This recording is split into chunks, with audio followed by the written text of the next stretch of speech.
I hope you're right this week, because then you'll have something to be happy about.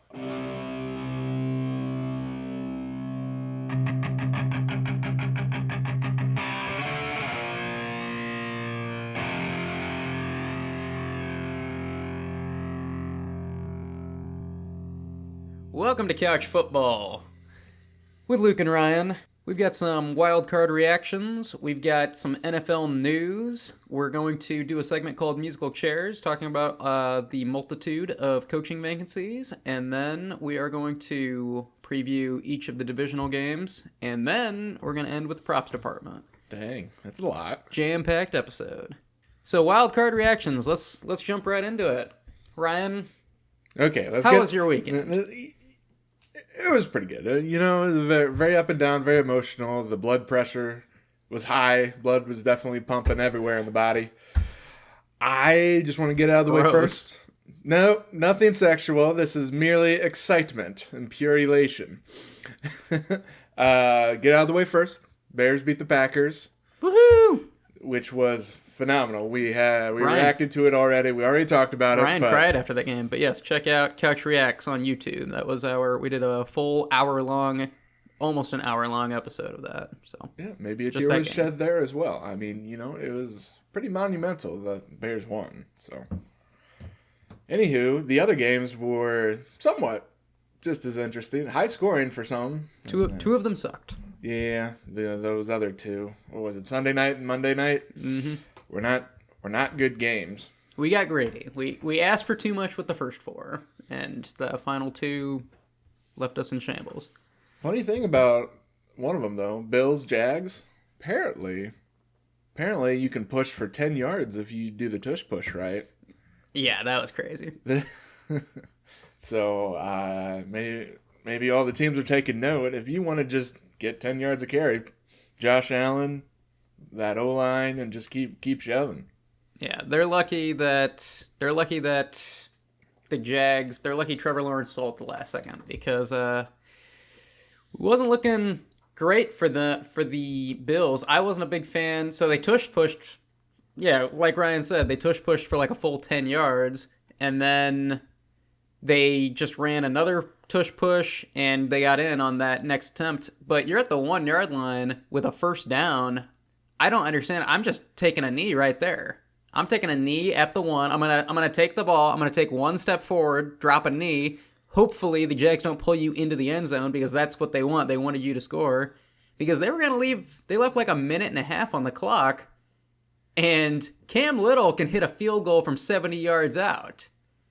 So questionable coaching decisions by the Bills. It worked out for them because Trevor Lawrence got the ball and instantly threw a pick. But I don't know if you're kneeing the ball, because you can't. I mean, you can't knee it at the line of scrimmage, or it is very difficult to do so. You're losing a yard every knee. I'm saying dive forward just a tiny bit, but still make sure you're down before you cross because you can do That it. is a fine line. Don't get in, but You can do when Tom Brady got his 1,000 rushing yards. I remember when they went into victory formation, he intentionally took a step forward so that he didn't lose yards because he had the record by 1 yard, or it wasn't a record.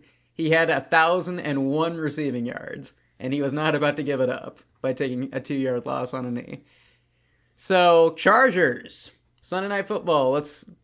I'll try to mix in some of the good with the bad. that was a bad. Chargers game. suck.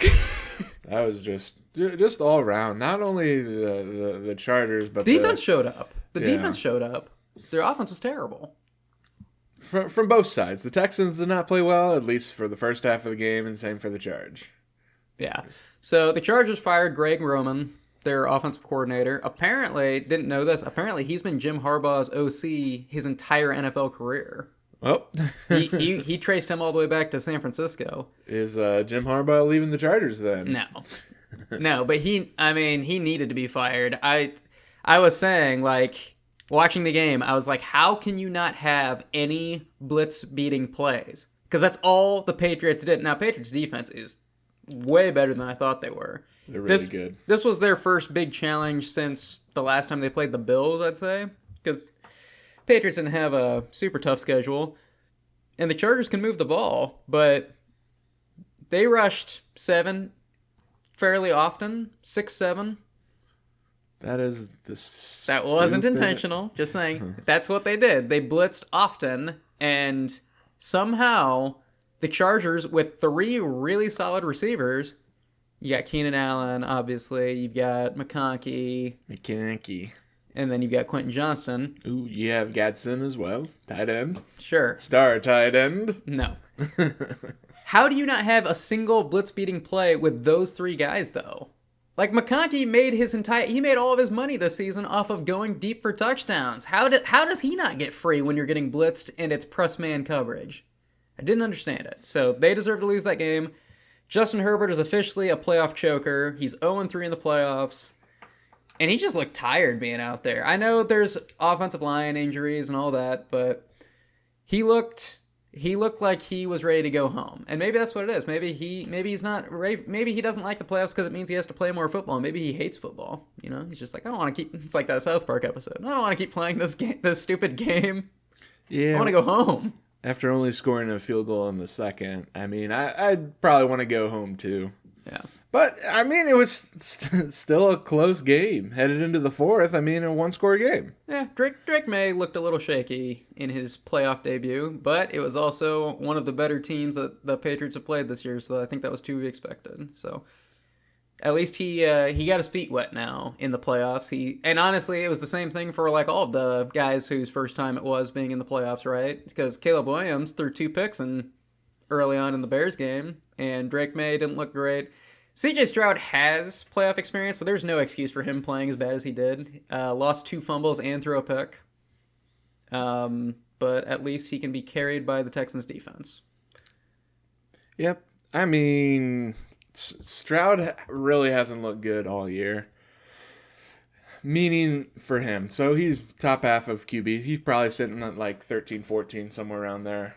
But he has had trouble finding his best receiver, Nico Collins, and even his up-and-coming receivers, Jaden Higgins, and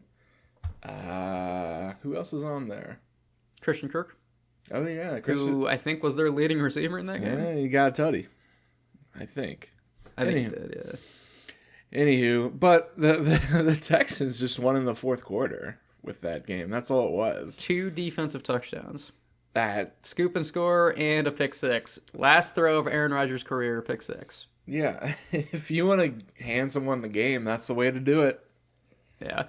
And because of that, I was somebody's last time coaching the Steelers. Right. Well, we'll get into that, but I do want to say on that note, stay tuned to see who it is. If there was any question on whether or not Aaron Rodgers is going to call it quits after this year, because before that game there was talks like, he might re-sign with the Steelers. Tomlin stepping down is almost a guarantee that Aaron Rodgers is not coming back. You spoiled it. You're right. But Aaron Rodgers, he needed, it's time to hang it up, man. You put up 6 points. I know it was a great defense. I know it's the number 1 defense in the league, but you can't go into the playoffs and fall on your face. The Ravens would have put up a bigger fight than that. If you're a playoff team and you can't score a touchdown, that's a problem.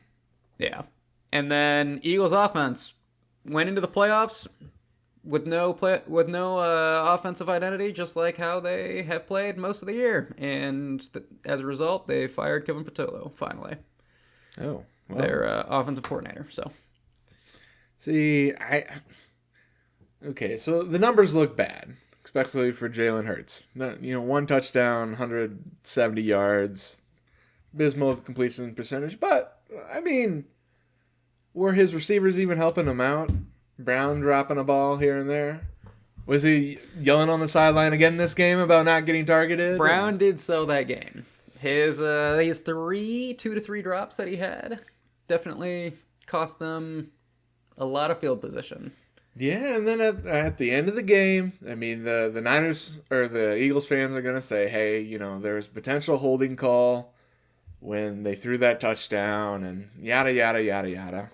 You can call holding on basically in any NFL play. It happens all the time. And the lineman who did it basically said, yeah, I did it, but I didn't get caught.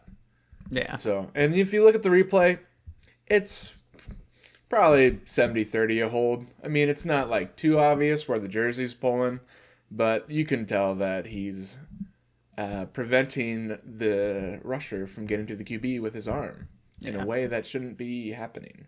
Yeah, holding happens pretty often on every play in the NFL. Yeah, that's definitely true. So. And it's not just with the ball either. But that's one of the Packers fans' many excuses about why they lost to the Bears. They claim that the refs didn't call enough holding on the Bears. They claim that they have too many injuries. Blah blah blah blah blah blah blah. Someone posted a picture that was hysterical. It was like with a Super Bowl banner, and it had the Packers logo, and it said the first team ever to have injuries. They said hang up the banner. Because come on. You can have injuries. You still got to the playoffs, though. Quit whining about it. Anyways, I think that's it. That's all you got? That's all I got? Yeah. I mean, we need to get better at calling our prop stuff, but we'll get to that later. We'll talk about that.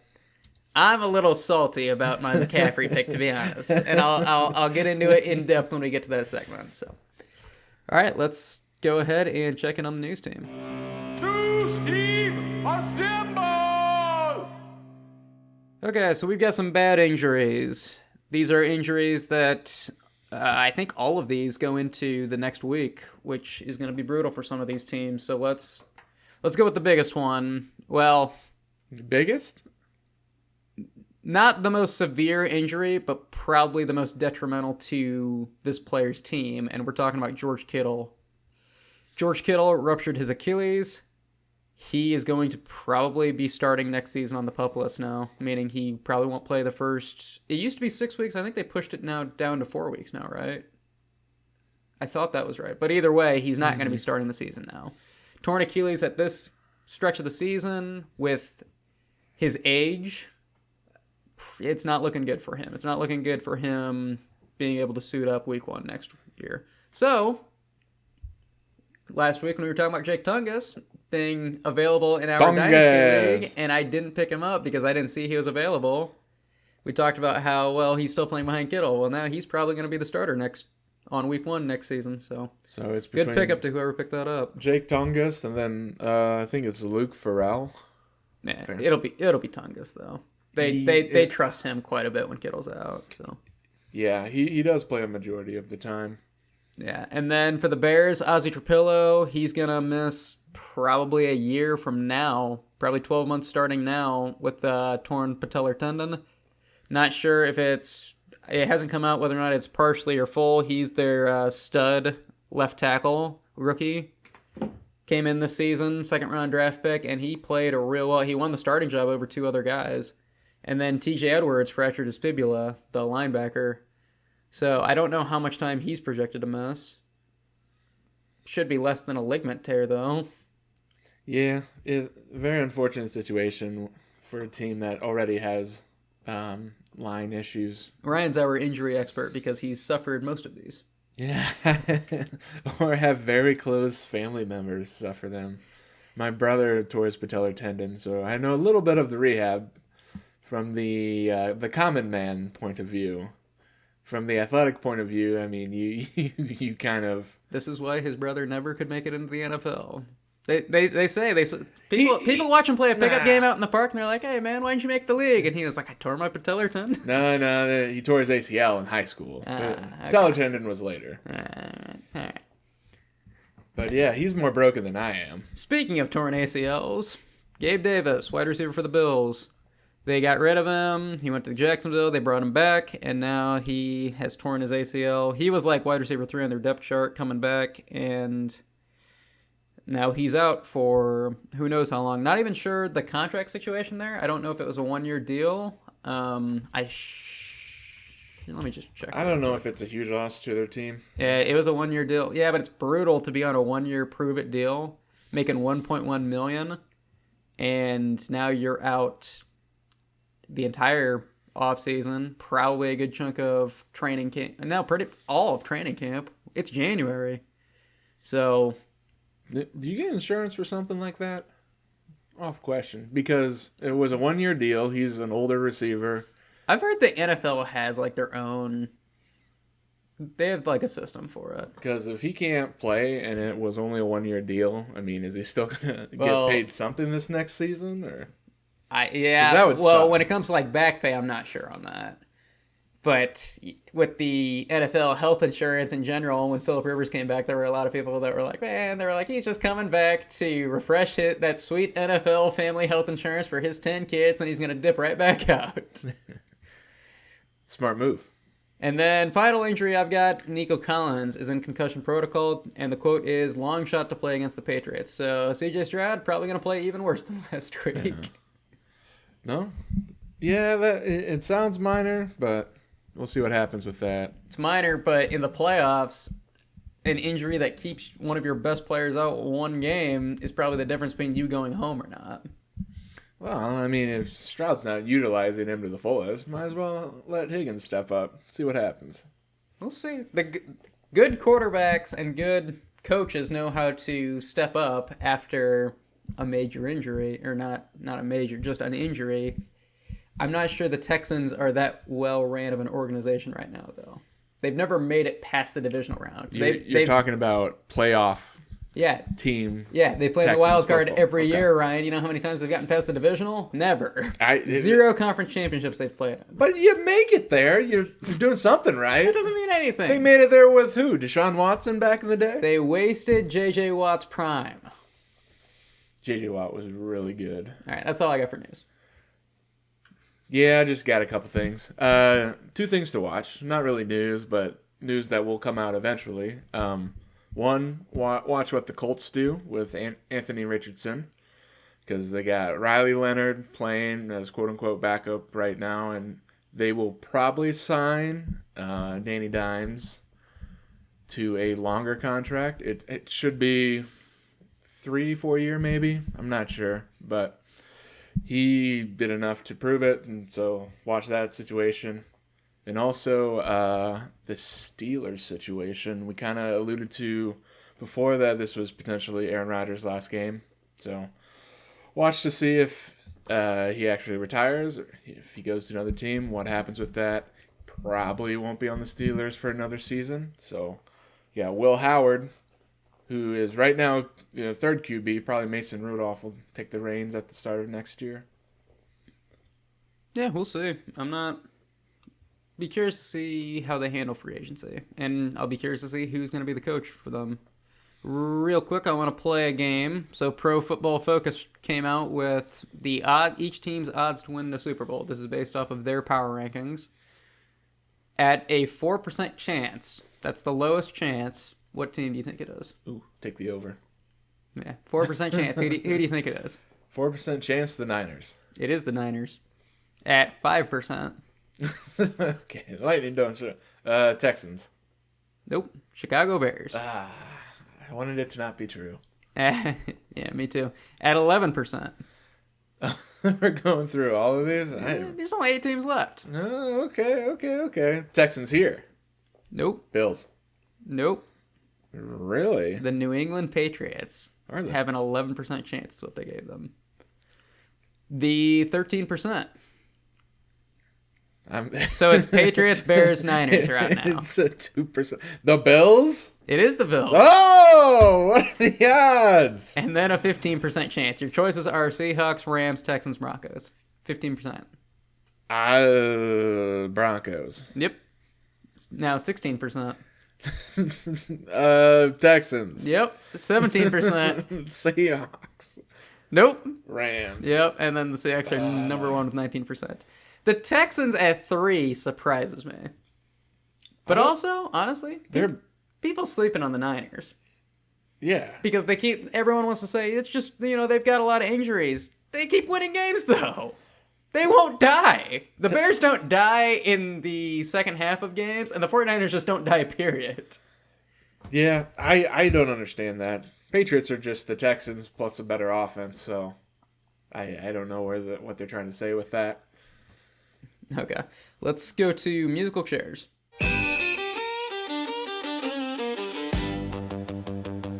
Okay, so musical chairs. This is our segment about the various coaching firings / vacancies that are going on in the NFL. Pretty much just kind of an open discussion about what we're hearing, what we're seeing, kind of just random talks about our opinions on things. I'll run through the list.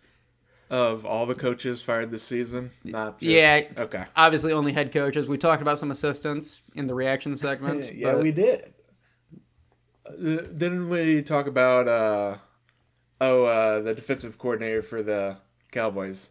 Yeah, we did. That was last week. But we talked about the OC to the Chargers and stuff. Yeah, so. that too. Brian Callahan for the Titans, Brian Daboll for the Giants, Raheem Morris for the Falcons, Kevin Stefanski for the Browns, Pete Carroll for the Raiders, Jonathan Gannon for the Cardinals, John Harbaugh for the Ravens, and Mike McDaniel for the Dolphins. And then the new news was Mike Tomlin stepped down from the Steelers. He wasn't fired. He stepped down. Okay. Translation, he was asked to step down because that's how these always go. Anytime it's a long tenured coach, except for John Harbaugh for some reason, anytime it's a long tenured head coach that is going to be leaving or is going to be fired, they let them keep their dignity by saying he stepped down. I think the Patriots did the same thing with Bill Belichick. So Bill Belichick. Was that 9 head coaches they got fired this year? It's got to be the most. Well, quote unquote fired, but yeah, nine coaches altogether. It's 9, but it's got to be the most. There's 32 teams in the league. This has to be the most coaching vacancies there have been ever. Well, not ever, but in recent memory, I can't think of a time where almost a third of the teams fired their coaches. I guess it's not really a third, but imagine it. Some make sense, some don't, as we'll probably get into. But some coaches only had a season to prove themselves, and apparently they weren't good. In my opinion, Pete Carroll got a raw deal. Mike McDaniel got a raw deal. And Ryan, I will say, John Harbaugh did kind of get a raw deal, but I do still kind of stand by the Ravens' decision because, and it's the same thing with Mike Tomlin, right? Because the whole thing is, when you've been a coach of the same team for almost 20 years, sometimes it's hard to teach an old dog new tricks. I'm not saying that those guys aren't going to be successful on a new team. I'm just saying, I think it was time for a change up with those organizations. Okay, you say new team, but is Tomlin going anywhere? He'll be going somewhere. Do you think he'll try to get a head coaching position somewhere else? So he's not done with football. I think he's just stepping down from the Steelers. And I honestly, you know what I think will happen with Tomlin? Realistically, I think Tomlin sits next year out. I think he sits next year out, and I think he returns the following year. He's gonna get bored. He's got to be, OC somewhere. Maybe, but he's such a no nonsense kind of guy that I think he might enjoy just like taking some time off, kind of looking at it all from an outside perspective, and then coming back. But who knows? I mean, maybe tomorrow he signs with the Ravens. That would be funny. And then, yeah, Mike McDaniel. It's just with Mike McDaniel, it's kind of like he was 35-35 with the Dolphins. He had first 2 seasons, had a positive record with playoff appearances and losses, and the second 2 seasons he had losing records.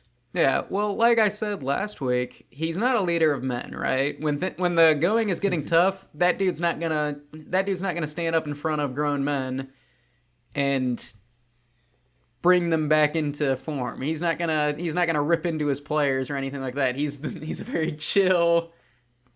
I think I saw him delivering pizzas when he was in college, and his car was full of smoke. That's the vibe I get from that guy. If you've ever seen Mike McDaniel, that would fit.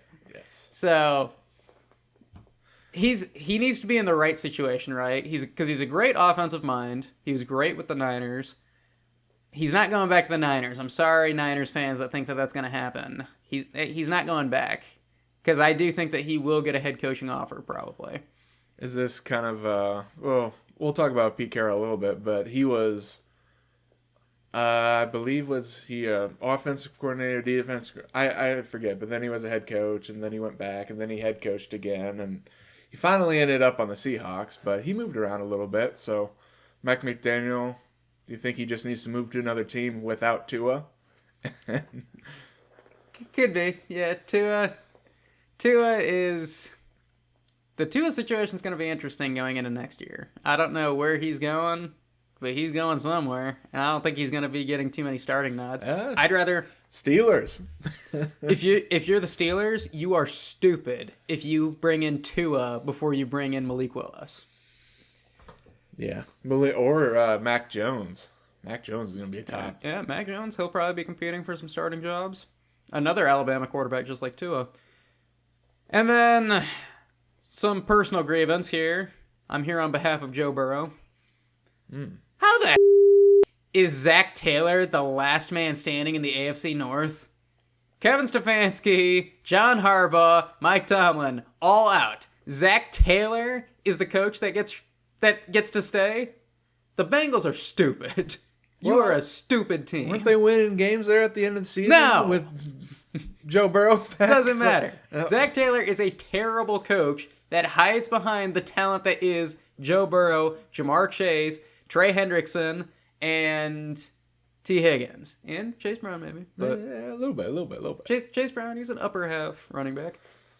But Zach Taylor should not have gotten to keep his job compared to the guys in the division that got fired. That is crazy. Joe Burrow will be requesting a trade at some point next season. Guarantee it. I don't think you can trade. Can you trade QBs? I don't think it happens. Joe Flacco got traded to the Bengals. I mean, you can, but trading a franchise quarterback probably never Aaron has Rodgers? happened. Was he traded? He was traded to the Jets. Was he a franchise Russell quarterback? Wilson traded to the Broncos.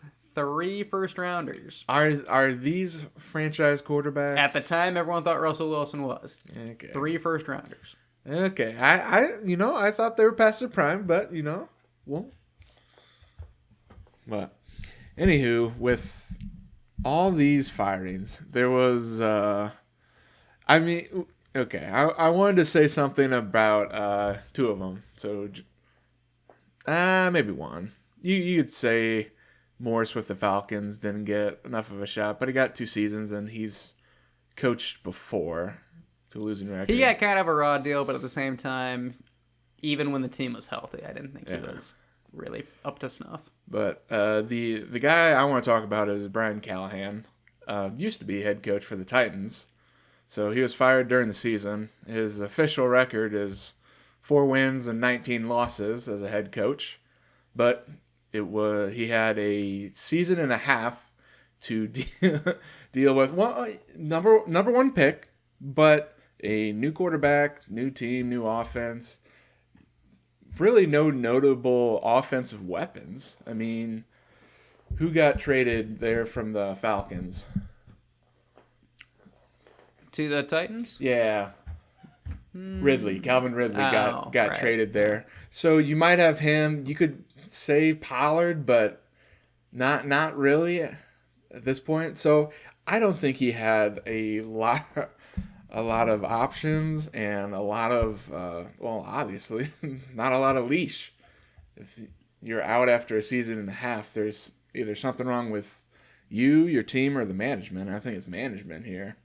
Yeah, there were a couple of Brian Callahan moments when it was a little bit of a quick firing, but I remember there were a couple of coaching fails per se with him where just not great clock management and things like that. But I'm sure he'll get an opportunity somewhere else, and maybe he'll be a good coach on a different team. So, okay, of the head coaches that got fired, just do you think any of them will re-sign with other teams? Obviously, for sure. We know Harbaugh. Kevin Stefanski, Harbaugh is going to the Giants. Name 3 people. So we got Harbaugh, Stefanski going to the Giants. Stefanski will probably get hired somewhere again. Pete Carroll will probably retire. And he's old enough. He's older than my grandpa. Yeah. Mike Tomlin, John Harbaugh, Kevin Stefanski, they could all go to new teams. Okay. But like I said, I think Tomlin might step away from the game for a little bit. And if that does happen, then Mike McDaniel could get a nod somewhere. Yeah, I think McDaniel might be able to go somewhere else. Yeah. So I guess we didn't really fully touch on it, but John Harbaugh is expected to go to the Giants now, which is an interesting move. Didn't see that one coming. Hey, great for them. You got a coach with positive record and 15 out of the 18 seasons he's coached. Yeah. Bunch of playoff appearances, and hey. And then the Giants, they've got a rookie QB who needs to learn to protect himself because right now he's stupid. Kind of sounds like their running back too. Yeah. Scattaboo, yep. And then you've got a true number 1 wideout with Malik Neighbors. when he's healthy. And then you've got a good. I'm not sure what the contract situation is with all of them, but you've got a good trio of running backs: Tyrone Tracy, Devin Singletary, and Scatterbo. All three of them are starting caliber. Some of them are better than others. I mean, but, started on the Giants. yeah, starting caliber for the Giants. So offensively, I think this is a good move for them. But at the same time, Ryan, like I've said about John Harbaugh in the past, he couldn't get it done, and by get it done, I mean get a Super Bowl appearance with a 2-time MVP in Lamar Jackson. So there's still reserves for it, but it's definitely going to be better. He'll be the best coach since Tom Coughlin for the Giants. So. Oh, I forgot about Coughlin. Oh boy, 2-time Super Bowl winner. Yeah. You know, maybe Harbaugh will sneak out one more Super Bowl for the Giants before he finally retires. All right, let's not get crazy. Okay, I think this is it for coaching. So, all right, that was musical chairs. Let's go ahead and transition. Playoffs? Don't talk about it. Playoffs? You kidding me? Playoffs? And we are into our divisional game previews. We've got 4 games to preview. Ryan, there are only 7 NFL games left this season. Wow. 8 if you include that stupid Pro Bowl flag football stupidity. Man, I'm getting sadder by the week. That's right. A touchdown's worth of games left. So we've got 4 matchups. Obviously 2 for the AFC, 2 for the NFC. They're running across Saturday and Sunday. We're going to start with Saturday at 3:30. We've got the 13-5 Bills at the 14-3 Broncos. Broncos coming off a bye. Honestly, not sure if that's going to be good for them. The Broncos are a very young team, and it seems like the inexperienced teams are kind of the ones that suffer coming off of the bye week. Looking kind of at the Lions last year, just getting pistol whipped by the Commanders. Just completely caught off guard. And the Bills, Josh Allen's going to be playing a little bit hurt. He got pretty banged up against the Jags. But we'll see. Josh Allen is not carrying an injury designation at all. Curtis Samuel, Josh Palmer, Tyrell Shavers, Gabe Davis. 4 receivers on IR for the Bills. And then Terrell Bernard is questionable for this game. Jordan Poyer, the safety, is out. And then for the Broncos, pretty much everyone's healthy. The Broncos have stayed remarkably healthy throughout this season, other than the J.K. Dobbins injury. And then on defense, once again, they've got to be close to the healthiest team in the NFL. They just don't have any major injuries right now. So let's go ahead and go to the betting lines. I'm going to guess that the Broncos are home underdogs. And I'm going to guess by 1.5. Nope. The line is Denver at -1. Okay. This is with Yahoo. I was right about so it being within I don't know if the line's changed. a point, but So Denver -1, over under at 46. okay. I guess it makes sense. Denver, I believe in home field advantage with Denver because of the whole altitude thing. And then It is split down the middle with people picking the winner. 50% Denver, 50% Bills. So the popular opinion is that it's a tough game to call. well, I have a confession to make, Ryan. It was like yesterday or 2 days ago. I checked the early lines, and the Bills were favored at the time. So the line is definitely shifting. So maybe it's a good time to bet on the Bills. Probably, yeah. If you think the Bills are going to win, I mean, bet on them now because the line might shift back. Yeah, and then the Broncos on paper are the better team, right? They've got a lot more filled out than the Bills do, but the Bills have Josh Allen, and Josh Allen keeps them in games. So Better is a little relative. They have the better defense for sure. Offense, they're somewhat similar. Cortland Sutton or Khalil Shakir? Dude, I'm a Cortland Sutton fanboy. You're a Shakir fanboy too. Who to pick? Can they both play on the same team? Yeah, these are both your boys. No, but the Bills are better at scoring, and so we'll see if that happens with their non-existent, star wide receivers. But you have the best quarterback in football, one of the best quarterbacks in football. You're gonna put points on the board. So with scoring and with rush yards and time of possession, the Bills lead the Broncos in those categories. But looking at a defensive side of the ball, Broncos allow less points. They're third in the NFL overall, whereas the Bills are 12th. Yeah. And then from a DFS standpoint, that's daily fantasy. So DraftKings, FanDuel. I've got a guy that's going to be going into a good amount of my lineups probably, and it is one of your boys that I mentioned, Khalil Shakir. Shakir, 12 targets last week against Jacksonville, caught all of them. Wow. He had 20 fantasy points last week, and he is one of the cheapest starting wide receivers you can get on DraftKings. He is $5,100 of your $50,000 budget right now. Why is he cheap? He's debatably their lead receiver. Are you going to play him over Puka Nacua, JSN, Devontae Adams? It isn't just for the single. It's for all of them. Gotcha. Yeah. That makes more sense. Yeah. So, yeah, I'm liking him there. There's a free DraftKings contest pretty much every week. So this is this contest. So they give away like 2 random prizes every week to the top couple lineups. So that's what I'm going off of for most of these. And then, I mean, let's just go ahead and pick winners because I think we've said everything we need to say on this one. It's 50-50. It's so close. Be my guest if you want to pick the winner first. It'll be a great game. I shall pick the opposite. Yeah, it'll be a great game. It'll be within a score for sure. I guarantee it. And then I'm trying to be a little more bold with my takes now. I need that bulletin board material. So I'm going to say I guarantee it a lot more now. It's going to be partly cloudy. High of 43. Doesn't mean anything. It will be cold, though. We're talking about Denver in January.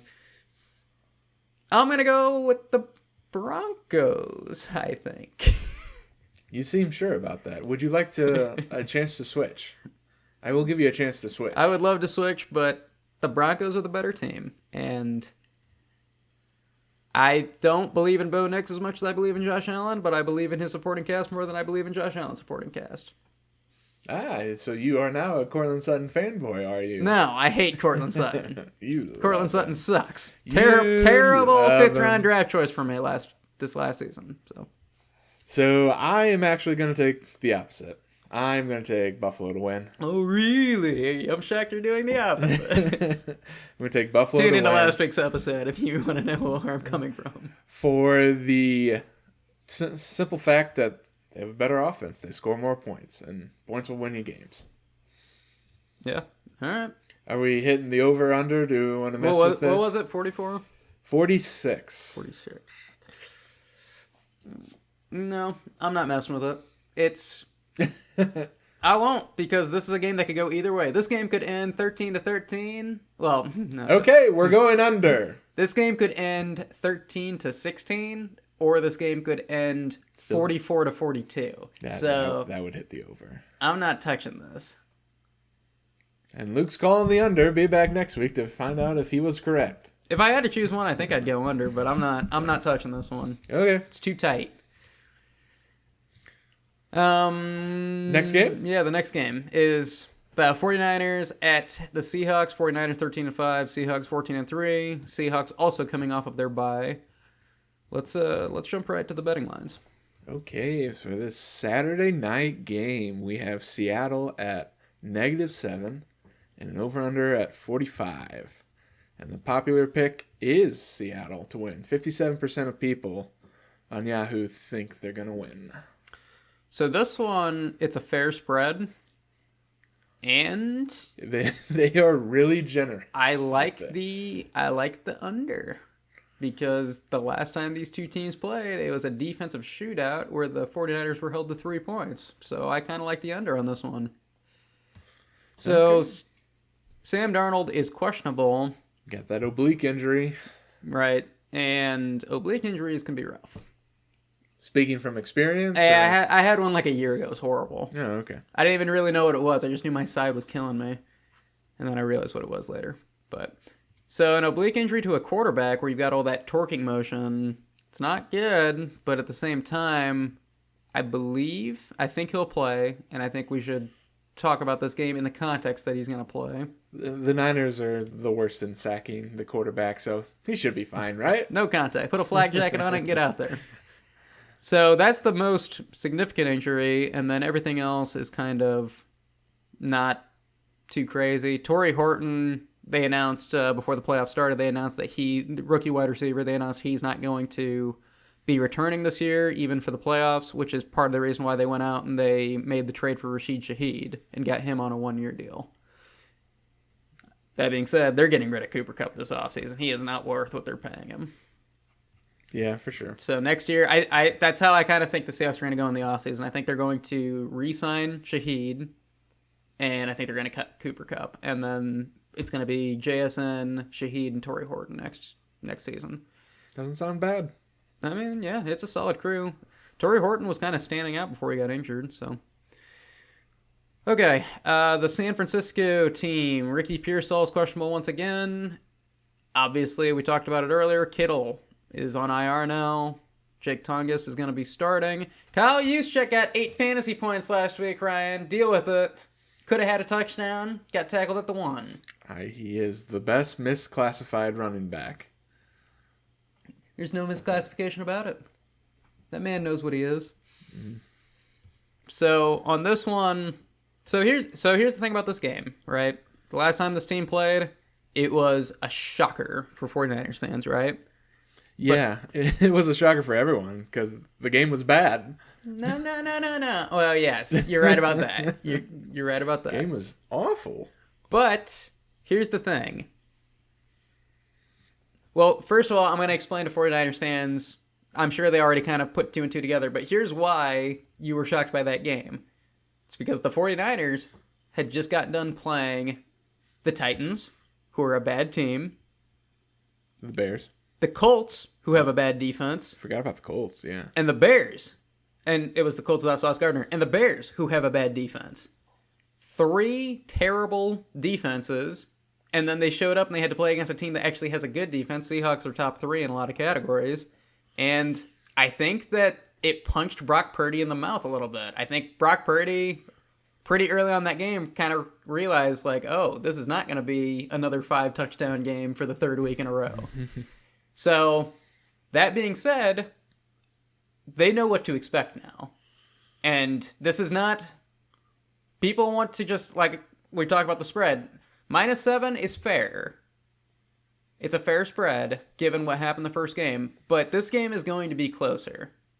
San Francisco, here's another guarantee. I guarantee San Francisco is going to score a touchdown in this one.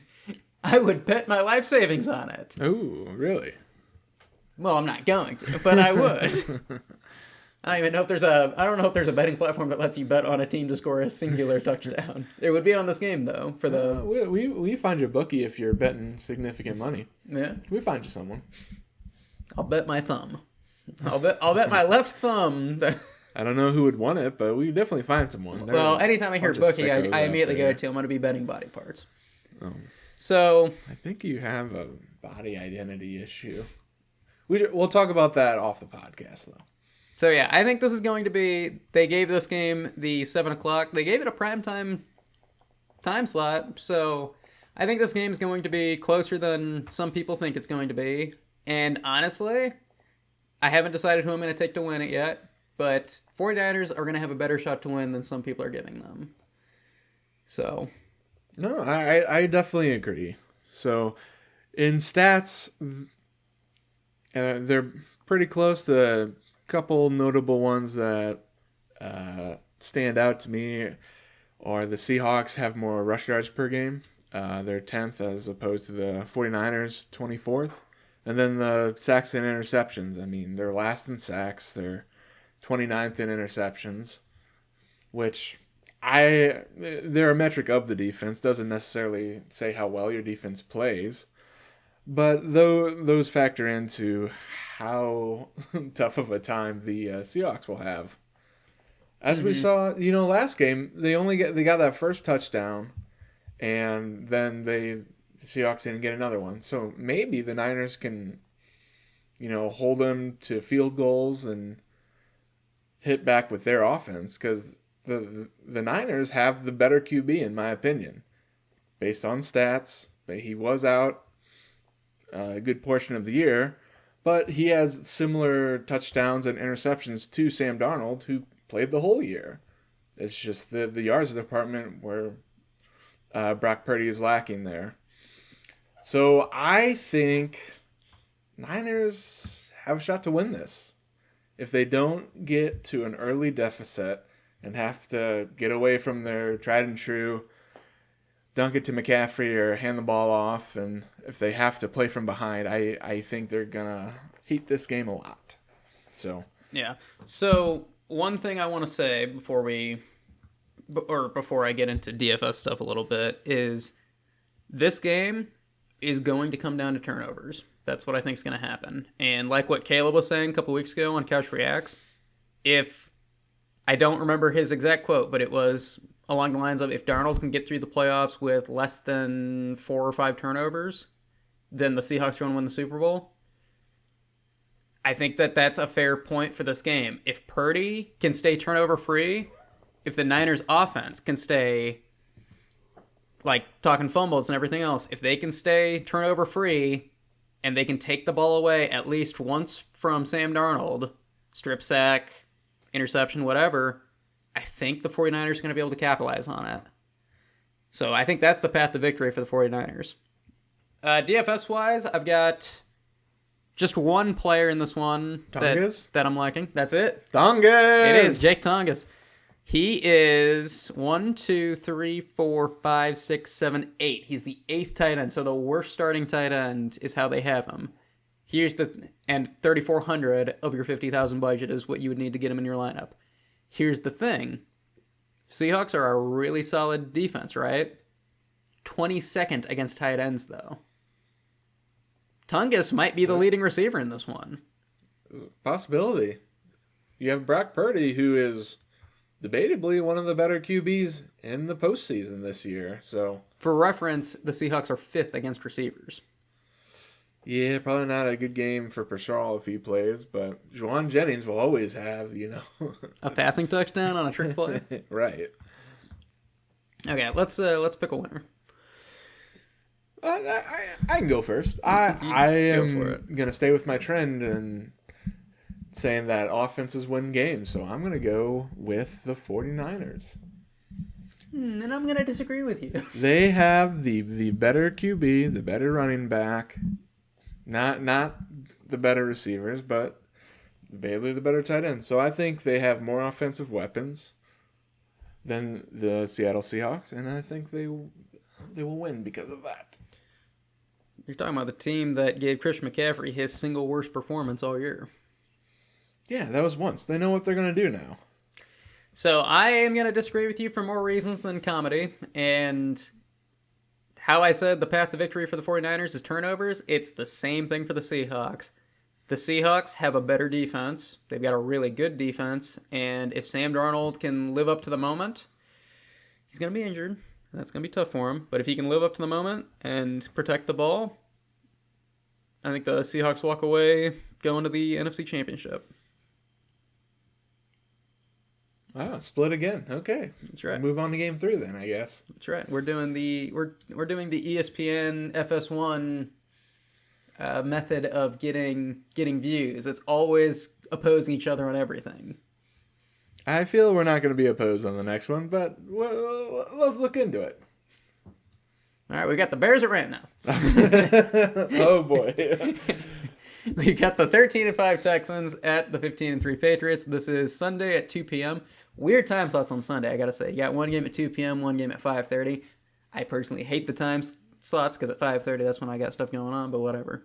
I'm gonna have to give it all up. What are you supposed to do? Eat dinner at 4:30 or eat dinner at 8? You know I play volleyball on Sundays. Yeah, that's true. And now, yes, I will be having to sacrifice my plans to watch the Bears lose. Anyways, 13-5 Texans at the 15-3 Patriots. Patriots, they got a good one against the Chargers, I gotta say. And like I said, Drake May, guy came in looking a little shaky in the playoffs, gave the ball away a couple times. But here's the thing. He's got his feet wet in the playoffs now. And this is a good defense he's going up against. But hopefully the 1 week of experience he's got now is going to get him what he needs. And it's the same thing. These are two These are two quarterbacks that are coming off of bad playoff performances. There's a lot of doubters for both of these guys. So let's get into the betting odds. Okay, we have the New England Patriots at -3. Over under at 40.5. 57% of people think New England will win this game. I think that's a fair spread. I think it's a fair spread. I think this game's going to be closer than a lot of people think it's going to be. There are people that are thinking the Patriots are just going to walk through this one, and I don't think that's true. They're two defensive teams, so... Yeah. Well, the Patriots played a defensive team last week, but the difference is the Texans are a much better defense than the Chargers. Chargers have a solid defense. The Texans are the best defense in the NFL right now. Yeah, it's going to be tough tough for them, but also tough for the Texans. We said C.J. Stroud hasn't looked that good. Drake May, now he's got some experience in the postseason. Would you say the over-under was? Over-under was 40.5.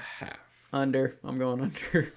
That would be the smart pick with the defenses. However, our picks really haven't been turning out. So I'm gonna go over. It's gonna be like 38-33.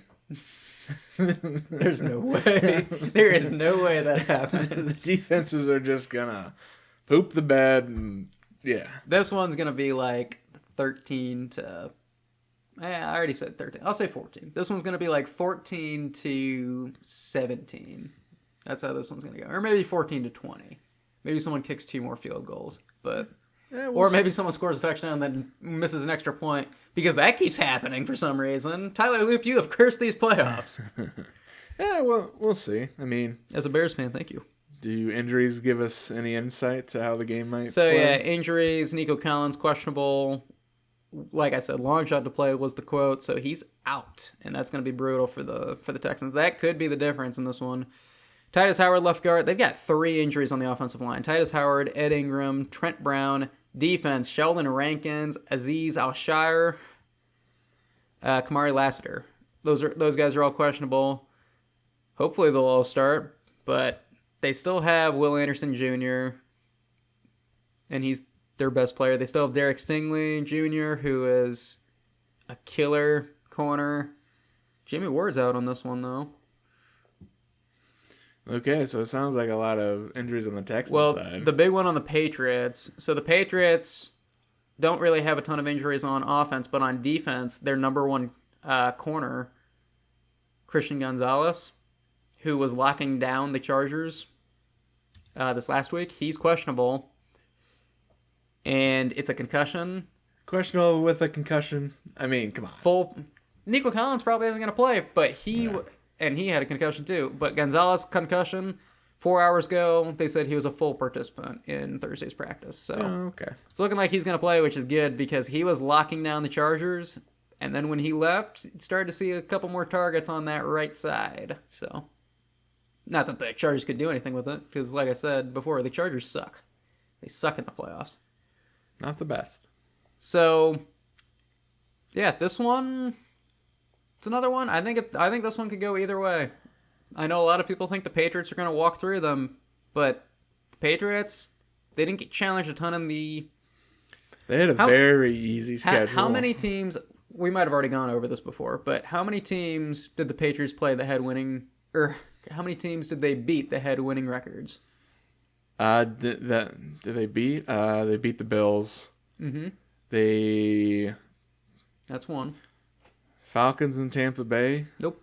Neither one had a winning record. Or the other, and then the Baltimore Ravens. So that was the only team. Well, they lost to the Steelers, but those are the only teams they played. It was two. Had winning they records. beat two teams that had winning records.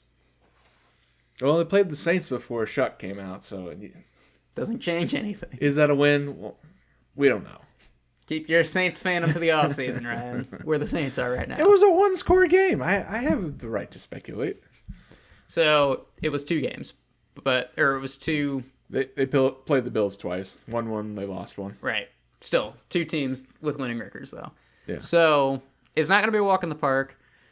It's going to be a defensive shootout. It's just going to be whatever offense can muster up points more than the other. And I think they're going to be scratching and clawing. And if I could talk to Jim Harbaugh during the game last week, I would say what I'm about to say if I could say it to both of these offenses. Take points when you can get them. I don't care if it's 4th and 1 and you're at the 2-yard line. Ooh, go for it. Metrics say go for it. Kick the field goal. Take your points. Points are going to be at a premium in this one.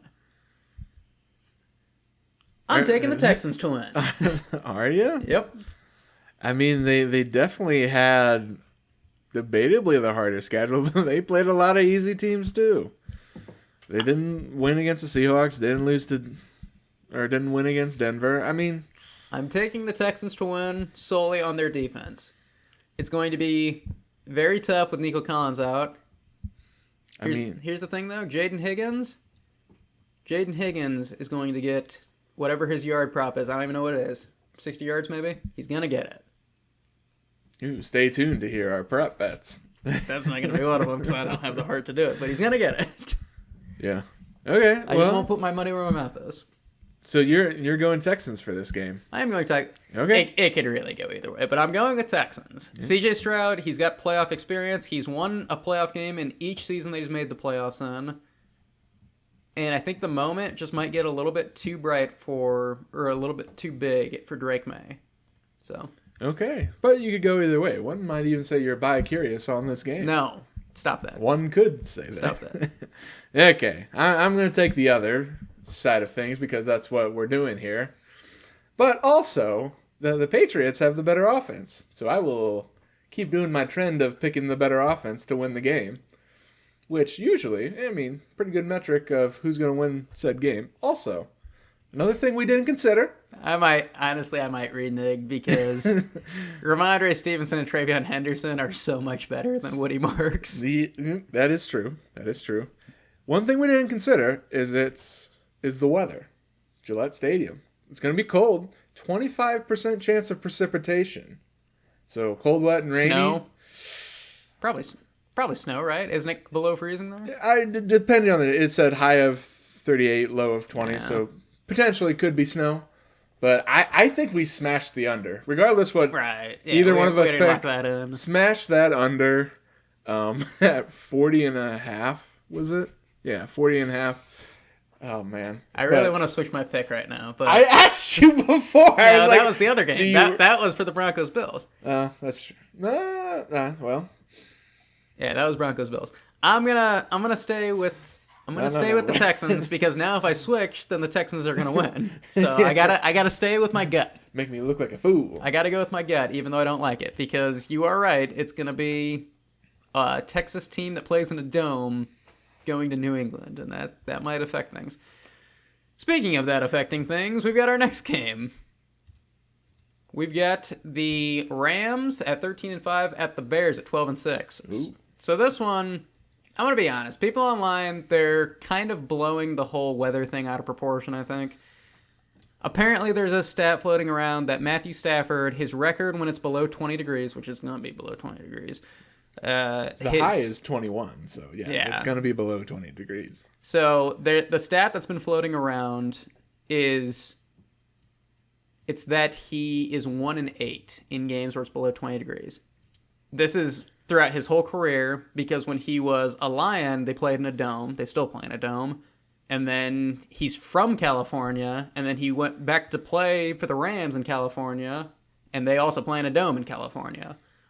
That being said, they're blowing that out of proportion, I think, because so many of those games he was playing on crappy Lions teams where his best receiver was Calvin Johnson. Like that guy's anything. No, Calvin Johnson was great, but the rest of the team was terrible most of the years. So I think they're blowing it a little bit out of proportion. I think that it'll be cold. Now, what? 53% chance of precipitation. Yeah, and here's the problem with that is that the Rams have a better run defense than the Bears do. And I think both of these teams have talented running backs and talented running games. But the run defense is going to affect things. So let's jump into the betting odds before I go too far. Okay, we have the Los Angeles Rams as the favorite. They're -3.5 going into Soldier Field. And over under 48.5 for a game that might be snowy, which is ridiculous. Yeah, I mean, I'd based on the defenses, it makes Well, sense. yeah. But if you include the elements in there, I might smash the under for this game as well. Rams are a solid defense, though. So, but that being said, the Rams can score 50 points on the Bears defense, or the Rams offense can score 50 points on the Bears defense by themselves. They are, by the stats, the best offense in football. It's one of the best jokes going around on social media right now is Alex Smith said that the Rams might score 50 against the Bears, and honestly, he's not wrong about that. But the funny meme about that is some people are posting. They're like, yeah, at the beginning of the fourth quarter, the Rams are going to be winning 50 to 3, and the game's going to end 53-51 Bears or 50 Bears. Just somehow they pull a rabbit out of the hat and, that fourth quarter magic. Now, How about this time the Bears get out to a lead and they don't have to catch up? it can't happen. It's not. That It's would be not in the great. script, Ryan. The script says no. That would be a good game plan. Score early so you don't have to come back. The script says no. Think about it. So, yeah, this one we're Bears fans. Preface it that way, but I think 3.5 is a pretty fair spread for the Rams. Bears are home underdogs for 2 games in a row now. I think the weather will affect the Rams more than you'd expect, but I still think it's the whole narrative is getting blown out of proportion. People are just like, oh, no, Bears are going to win for sure because Rams have to come into Chicago. And that's stupid. Now, I will say, if the Bears can pull off a win, it might make me rethink this whole dome thing. I'm not a huge fan of the Bears building a dome in general. I kind of like that the Bills are building a new stadium and it's not going to be a dome. First new stadium that's not a dome in years, I'm sure. But if the Bears somehow win this game, and then here's the best case scenario for Bears fans. I'll lay it out. It's also, this is the best case scenario, but it's also the most unlikely scenario, unfortunately. But it is the 49ers somehow upset the Seahawks, and then the Bears somehow upset the Rams, and then the 49ers, another California team, has to come to Chicago for the NFC Championship. That's the best case scenario for the Bears. Like I said, it's also unlikely. So, and if somehow that does happen, if somehow the Bears beat the Rams, the Seahawks, and then the 49ers have to come to Chicago, and they somehow pull off the win again, 2 California teams, they somehow beat them both in Chicago, it might make me be like, you know what, don't build that dome. That might and not to mention Cairo Santos, the Bears kicker, he has been killing it in these windy, horrible conditions. Now I'm jinxing it, and now he's gonna miss 4 kicks, but Please no. but he's been like golf swinging some of these kicks. He's like, oh, the wind is blowing 40 yards to the west. Let me just hammer that sucker at the perfect angle. So he's been an asset compared to Brandon McManus selling the game last week and leaving 7 points off the board for the Packers. True, but the Bears this coming week might pull a Packers because of all the injuries they have. It's true, yeah. So Rome Odunze is questionable. DJ Moore's questionable. They should both suit up, though. Braxton Jones is back in at left tackle because of the Ozzie Trapillo injury, but I think Theo Benedict is honestly going to play more snaps than Braxton Jones because Braxton Jones, he spent a long stint on IR this season. Mm-hmm. And he was not good when he was playing. Theo Benedict was better than him. So maybe he starts the game, and then if he falls apart, he gets replaced. Yeah.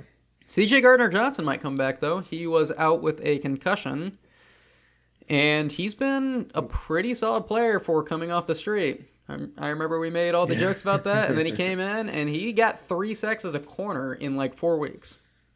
It's pretty good. So for him. And then we mentioned before that, who was it? Edwards had the patellar tendon. that was Trapillo. Edwards broken fibula. Gotcha. Yeah. So, and then for the Rams, they're another pretty healthy team. They've got a couple players on IR, but they're solid, and they've got a solid defense. And then the biggest concern for Bears fans this week is obviously Puka Nacua. It's Puka Nacua and Devontae Adams. One of those two, potentially both, are gonna just torch the Bears, and it's probably gonna be Puka. And if I'm the Bears, what I'm doing is I'm putting Jalen Johnson on Devontae Adams, and then I am doubling Puka Nacua the entire game. That's what I would do if I was the Bears. Now, they aren't going to do it. They're going to do what they always do, and they're going to blitz when they shouldn't blitz, and they're going to leave Puka Nacua singled up, and he is going to gash them over the middle. No one is better at crossing routes than Puka Nacua. They just need to do a QB spy and just have that guy sit, 5 yards back. So he's just in the middle. You're going to put a spy on Stafford? Put a spy. We don't want Stafford running for 6 yards. The point is, he's going to do it. Well, it might be wet. He might run as opposed to... Yeah. Dude, Stafford never runs. It was last week. I was watching him. He could have easily picked up 5 yards on a run, and instead he tries to throw some wild pass. Okay, then have at least one of the linebackers zone in the middle of the field. Yeah, that'd be fun. To at least protect some of those crossing routes. That'd be fun if they weren't so busy blitzing. Yeah, well. So, yeah, this one's going to be... It's going to be a closer game than people think. I agree with that narrative that's coming out. I think that the Bears are probably going to get off to a slow start, and then they're going to pick it up in the second half, and ultimately, I don't think they'll be able to get it done at the end of the fourth quarter, but I do think that this is probably going to end up being a one-score game, potentially just on the outside of a one-score game. You're talking like maybe at some point, maybe this game ends and the Rams have a 9-point lead, something like that. I mean, it could happen. It could also be the Bears have a 9-point lead. Who knows? I'm getting the feeling we're going to go split again. So this one, looking at DFS stuff, Blake Corum is a solid play at 5,100 because you never know. That dude can outscore Kyron Williams on a good week. He's cheap. Play him. And then Puka's obviously the most expensive receiver. He is 9,000. Fantasy points per game, 25. Bears, 31st against receivers. So that's bad. I'm paying up for him. That's bad. I'm gonna end up doing a couple lineups. Puka Nacua is probably gonna be in every single one of them. You gonna slot Devontae Adams in there as well, just for the heck of it? Maybe. Stafford. The Bears are 30th against quarterbacks. Pretty much, this game is a gold mine for the Rams players when it comes to fantasy. And we'll just see. The Bears are going to be outmatched for sure, but they've been outmatched a lot this season, and they somehow have made things work. Ironically, people always say I'm down on the Bears because I never really pick them to win any games when we preview them. But here's the thing. My pessimism is what's making them play well. But also, if the 49ers-Eagles game would have gone differently and the Bears were playing the Eagles instead of the Rams this game, I honestly think I was going to take the Bears because the Bears already beat the Eagles, and the Eagles have a lot more problems going on than the Rams do. The Rams are a much more solid team. Everyone wants to talk about how the Panthers started coming back against the Rams. The Panthers have a better defense than the Bears. The Bears only tightened up in the second half this last week, so... Man, you're kind of drawing a grim picture there. I think it'll be close. You want to be more positive about your favorite team, or I think it'll be close. I just don't know. I don't think they're going to be able to get it done. Like we talked about earlier, they've had some bad injuries happen in the last week. The Trapillo one is the one that hurts the most, to be honest. Like, the Bears have had no linebackers all year, so them losing T.J. Edwards, I mean, he missed like 6 weeks earlier this season. And they had some guys step up, and it is what it is. They've struggled on defense in general, but one of the brightest spots on the Bears this year compared to last year has been their O-line. So losing your starting left tackle is brutal. Mm-hmm. So, yeah, this one, I'm taking the Rams. I already teased it, but I'm taking the Rams. Nobody was surprised that you were gonna pick the Rams here. I just have to, man. I have to. They are the best offense in football. And their defense is better than the Bears. And their defense is better than the Bears. Well, Bears have more interceptions. That doesn't mean anything. Which we know. Enough of this turnover nonsense. Which we know is a very, very good metric when evaluating defenses. So sick of that. Okay. And I would be joining you, but my heart just won't let my head do the thing, so... I'm going Bears. I'm going Bears. I will preference that it is a long shot. I will say that if it's the elements... Must be snowing outside. A snowplow just drove by. Yeah. Well, that was weird. I will say that the elements, if it starts snowing, the Bears have more rushing yards. They're better at running. Now, do they have the better run defense? Probably not. But this is the only way I see the Bears winning this game. I don't think they're better at running. I just think the Rams don't run as much as the Bears. Yeah, well, they have more rush yards. Because the Rams have a great passing offense, too. So I'm sure the Bears have more rush yards. It's just, I think Kyron Williams and Blake Corum are just as good as Swift and Monangai. They're actually pretty close on yards per game. Bears are sitting at 6 and Rams are sitting at 2. What about rush attempts, though? Do you have that number? I do not have rush attempts here. I can speculate based on I think the Rams pass a lot more than they run, and the Bears do the opposite. The Bears are a run-first team right now. Are they, though? Typically they are, which is why they get off to slow starts a lot. Yeah, you might be right.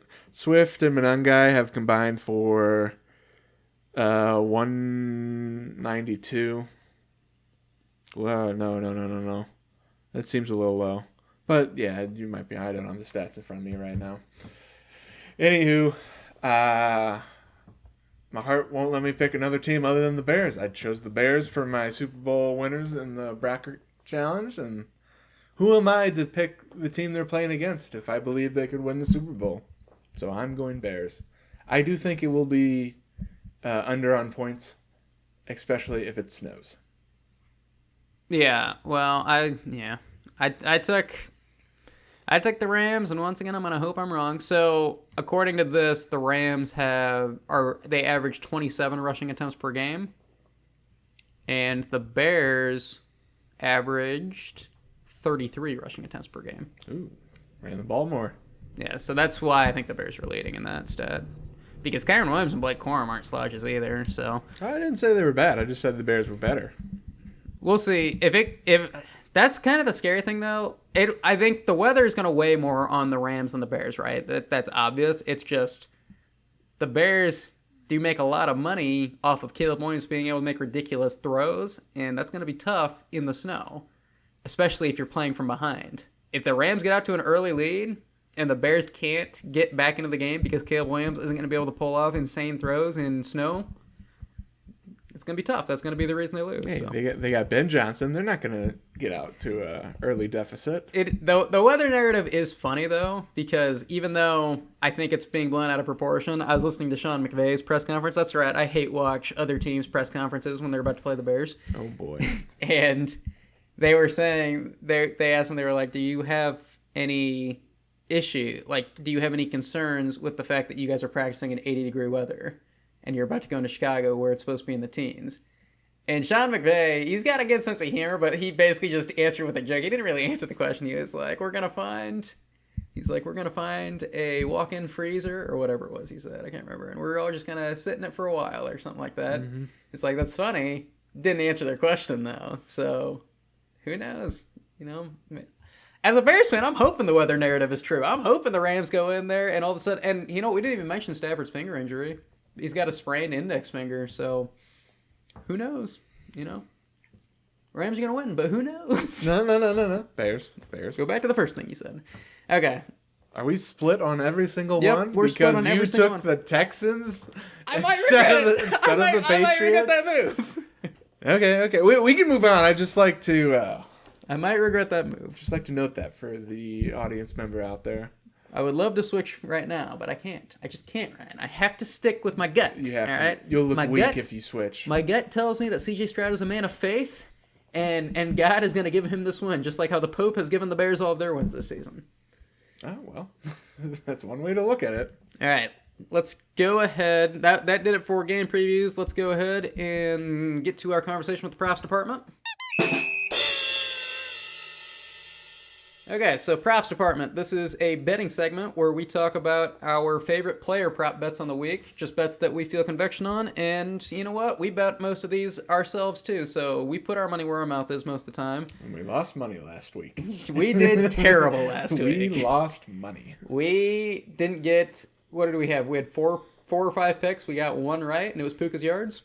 Yeah, and it wasn't even like an official one. It was Puka just was a shout out. Yeah. That was it. So we did terrible on that one. But Here's the thing about the games. None of them followed the narrative that we were supposed to have. Every player that has been underperforming performed well. And vice versa. Christian Watson, you suck. You suck at football. I'm glad you're sitting at home right now. My goodness. Anyways. Tell us how you really feel. Anyways, we're going to jump into ours. All of mine are on Sleeper. I'm not sure if Ryan gets his from anywhere else, but these lines are all... FanDuel. Okay. These lines are all kind of similar across different platforms for the most part. Sometimes there are miscalculations. Sometimes there are outliers that my brother Caleb loves to take advantage of. But mine are all on Sleeper. And first one, once again, second week shouting this out. It's Puka Nacua, over 99.5 yards. Higher than last week. But it's the Bears. 31st against receivers. We said this already. Bet it and forget it. He's gonna get it. He might have 300 yards when this game is all said and done if they keep putting Deshaun Wright on him singled up. Well, that's awkward. I bet the under for weather reasons, but Don't do it, people. Don't listen to this trickster. Well, he just wants you to lose money. This is very awkward because I have Stafford 27.5. 267.5 passing yards and the under for that. So that could happen, to be honest.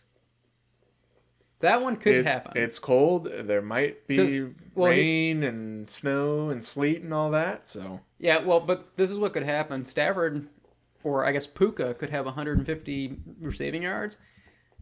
But Devontae only had like 50, 51 last week or so. And his line is like 56 for this game, which I like the price on that one too. So Devontae could only end up with like 50 yards this game because Puka might get hyper-targeted. So maybe... So I don't think it's the worst thing in the world to bet the under on Stafford. I am betting on the elements to be a factor as well. Yeah. Well, that's the thing. It's the index finger and then it's the weather. So I don't think you're wrong to bet it. I like Puka for 100 yards. Okay. This is a terrible defense for him. To go along with the same game, all my bets were from that game, or from this coming game. So I have Swift at 54.5 yards, taking the over for that. Okay. Yeah, well, with the elements, it's not a bad idea to bet the over on rushing yards. I'll probably be betting over on Kyron Williams. Maybe just rushing attempts, because with the whole Stafford injury and everything, maybe they're intentionally going in game planning for a rushing attack, which would make sense, right? You got weather, you've got two solid running backs, and you've got an injured quarterback. Still plan to cover Puka though, Bears. Still plan on that. Oh, Puka will get hit. Still cover. The Rams can run it 40-something times, and Puka's still gonna get his 100 yards. It's a lock. That is a lock. Bet the under. Bet the under for Puka. There's no way. My other pick is a rehash from last week, and it's because I'm going to explain myself on this one, because I'm upset that I was wrong about this one, because I bet it myself. Christian McCaffrey, under 51.5 receiving yards. They upped it 10 yards because he hit, it was 41.5 last week, and he hit it. You want to know how he hit it? He had a 30-yard reception. And the reasoning why I liked under 41.5 receiving yards, I pointed out last week. I pointed out that ever since Brock Purdy came in, Christian McCaffrey had not had a 40-yard receiving week in 6 weeks, ever since Brock Purdy came back in. Brock Purdy didn't throw the 30-yard reception.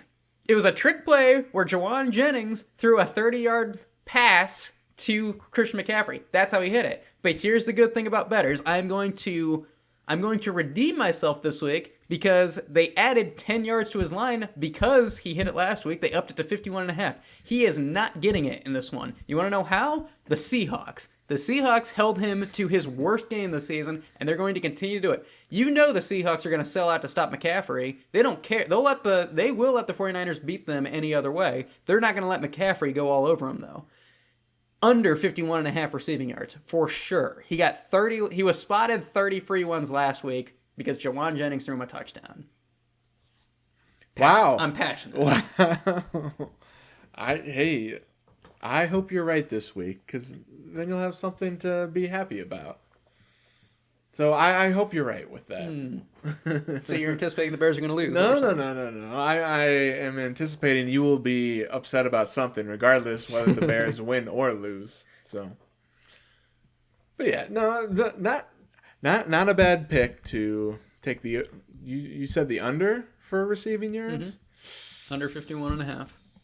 He hadn't got it for 6 weeks, and then he got it this last week because of a 30-yard reception. Does Kittle being out on a trick play put any doubt into your mind? Nope.